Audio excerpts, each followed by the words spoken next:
welcome to this training module on principled negotiation. My name is Brian Fulgham, and I am going to be bringing to you a short series on negotiation skills. And so let's proceed. This module is educational in purpose, and so because it's educational, I want to be clear about some learning objectives that I would like to accomplish with you as a listener as we go through this series.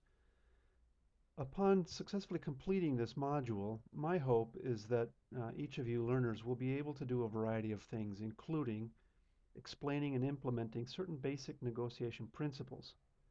These would be things like seeking win-win outcomes and recognizing what is the difference between needs or interests versus positions. Those are a couple of examples, and we'll talk about those in greater detail. Second, each person should be able to negotiate and obtain the objectives that is required by their unique contexts. My hope is that you'll be able to apply this material. It's not just theoretical, but you'll be able to actually put it to use in your jobs, your projects, whatever it is, or wherever it is that you need to be negotiating. The third objective would be that you should be able to explain what it means to have power and choice during negotiations. Many people feel that if they don't have any power in the negotiation, there's nothing they can do. But in every negotiation, each person has some power. And so we'll be talking about what that means. The fourth objective would be to develop and demonstrate emotional intelligence for the hard grind of negotiation. Let's face it, negotiating can be very intimidating, can be challenging. You sometimes come up against people in negotiation who are hard to deal with. And the first mistake that a negotiator would find himself or herself in would be to become intimidated, to lose confidence, to have emotional reactions which were counterproductive. So learning some basic principles for negotiation can be helpful there. And lastly, that each listener would be able to articulate clear values for negotiation based upon respect for all participants. So to begin with, let's recognize that we are all negotiators. We negotiate in about almost everything, almost everywhere. At work, we negotiate with our bosses. This might be about our salary. We might negotiate what are the tasks and duties that we're supposed to fill. Who gets to do the dirty work around the office? We negotiate with the people who supervise us. We negotiate with the people we supervise. This is very important for leaders to know some good negotiation skills so that unnecessary conflict doesn't come into the workplace. We negotiate at home. If we are parents, we negotiate with children. What time do they have to be home at after the party? Or are they allowed to drive the family car? We all have parents, and so sometimes we negotiate with our parents. If we're married, we negotiate various things with our spouses. There's negotiation at schools. If we're students, we negotiate with our teachers. If we're teachers, we negotiate with our students. In the marketplace, we might need to bargain over the price of a car. We might need to negotiate for a mortgage readjustment or the price of the house if we're buying a house. We negotiate in our courts. That includes things like plea bargains, negotiated settlements, mediated agreements. In commerce and industry, I mean, the list goes on. I'd recommend that you pause this video just for a moment and think about as many different arenas where negotiation takes place. Think of the areas where you negotiate. When you're done thinking about that and how you negotiate in some of these arenas, then start playing again. Now I want to draw a distinction here between the term negotiation, as I will be using it in this video, and something I call positional bargaining. Well, it's not my term. It comes from the primary text that I'm using for this presentation, a book called Getting to Yes by Fisher and Uri. And positional bargaining is something that I think is pretty common to all of us. We all know what it's like to go into a situation where we have a position and the other person has a position and we don't agree and we have to come to terms. A bargaining position is basically a calculated statement of what a negotiator believes they must fight for in order to get what they really need. In a bargaining situation, a bargaining position is usually the first or opening position that each party takes in the discussion. It may be followed by other positions as adjustment seems necessary throughout the conversation. And bargainers very often fall into two camps: hard bargainers and soft bargainers. Let's look at each of those. Uh, and I think you might recognize some of your own bargaining tactics in one of these two extremes.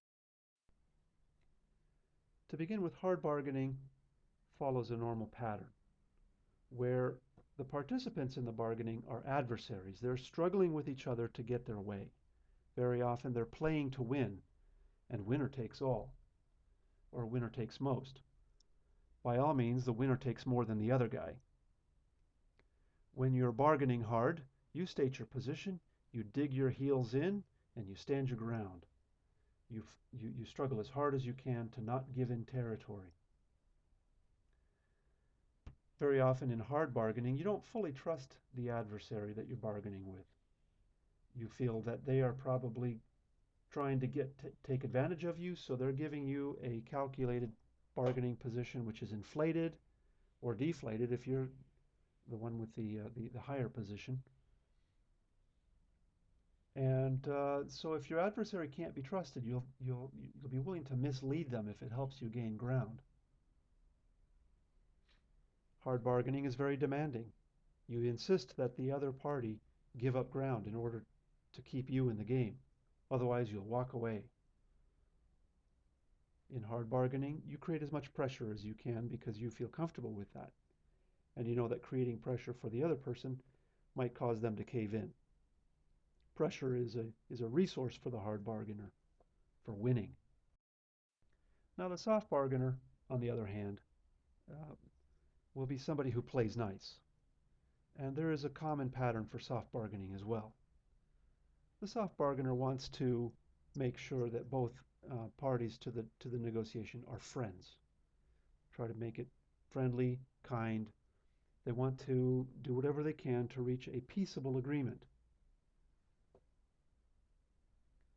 And in order to reach a peaceable agreement, sometimes the soft bargainer will give in on details if it's necessary to spare the relationship.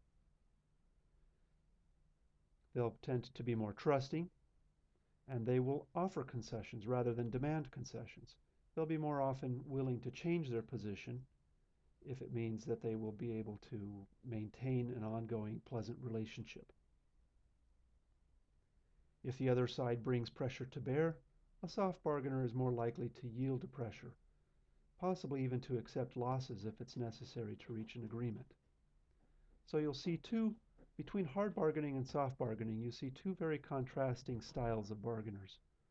Now, both sides use their bargaining position in a way that they feel is going to get them what they want.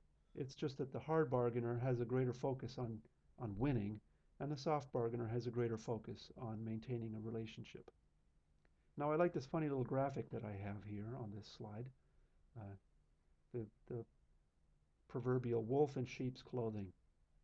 I'm not saying this is the way with all soft bargaining, but I think sometimes soft bargaining can be just another more subtle way of using bargaining tactics to manipulate or to get one's own way. I'd like to look at bargaining through a bit of an academic framework for a moment. Bargaining is, in a sense, a kind of conflict resolution. It's seeing a difference of opinion and trying to come to agreement about it. A common conflict resolution model will juxtapose two values, putting two values on some kind of a competing values chart. So these two charts that are demonstrated here on this slide,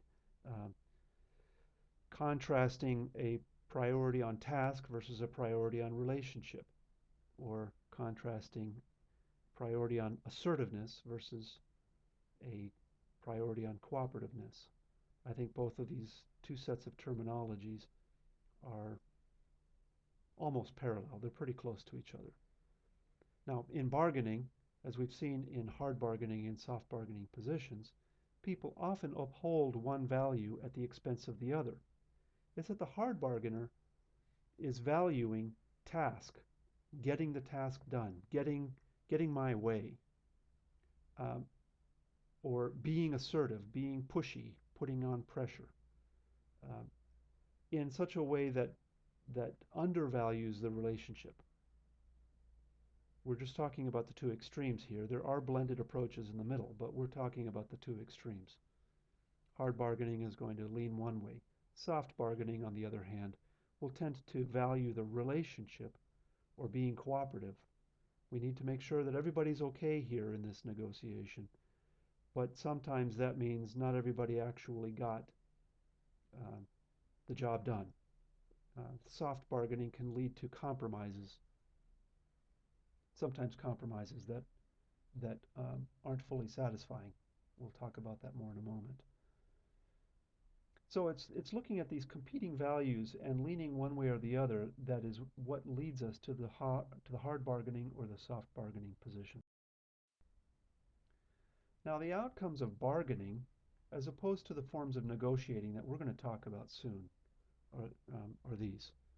A hard bargaining stance, if you use this as your uh, bargaining strategy all the time, you'll very likely find that you have some of these, you have to accept certain consequences to the hard bargaining. Hard bargaining encourages the parties to be stubborn by reinforcing a psychological commitment to their positions. If I've stated my position and I don't want to look weak, I'll defend that position. I may later, during the discussion, realize that my starting position perhaps wasn't very wisely chosen, but I'm still psychologically committed to it because I don't want to look weak. Of course, looking weak is basically to start losing if you're hard bargaining. That's why hard bargaining forces people into stubborn positions. Hard bargaining focuses on differences rather than similarities. Focusing on the differences often drives parties farther apart.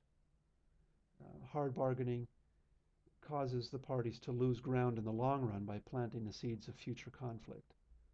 I think we can look to politics and history for some pretty good lessons as to what happens when hard bargaining is the only way people try to resolve their conflicts. You can see hard bargaining in many international disputes today where opposing parties are completely unwilling to concede even an inch to their adversaries, and the outcome is years and years of unresolved conflict. We see that in the Middle East, the unresolved conflict between India and Pakistan over Kashmir. Both sides in these examples are stubbornly committed to their positions and won't give an inch.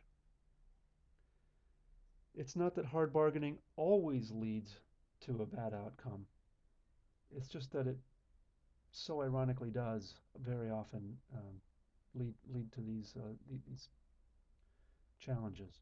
Now, on the other side, soft bargaining doesn't always lead to a great track record of conflict resolution either. Soft bargaining, even though everybody looks on the surface to be getting along, ends up creating unsatisfying, watered-down compromises. Soft bargaining can also set up future patterns for the same sorts of dissatisfying, watered-down agreements. And therefore, since the agreements weren't satisfying when they were made, they once again plant the seeds for future disagreements. And as we looked at the wolf in sheep's clothing, soft bargaining can also be a form of manipulation. So let's take a pause at this point in our presentation. We're going to end the first part of the series with some reflection. Since this isn't a live discussion, each viewer of this presentation is encouraged to spend some time thinking about these questions. What experiences with negotiation have you had that were hard bargains? Were you the hard bargainer, or was the other guy the hard bargainer? What experiences have you had in negotiation where you have had that were soft bargains? Again, were you the soft bargainer, or was the other guy the soft bargainer? And the real clincher question is, in each of these situations, how often can you say that you and your bargaining counterpart have both been happy with the outcomes? In our next segment of the series, we're going to look at an alternative to bargaining. It's called principled negotiation, or sometimes called negotiation on the merits. Thanks for listening into this first part of the series.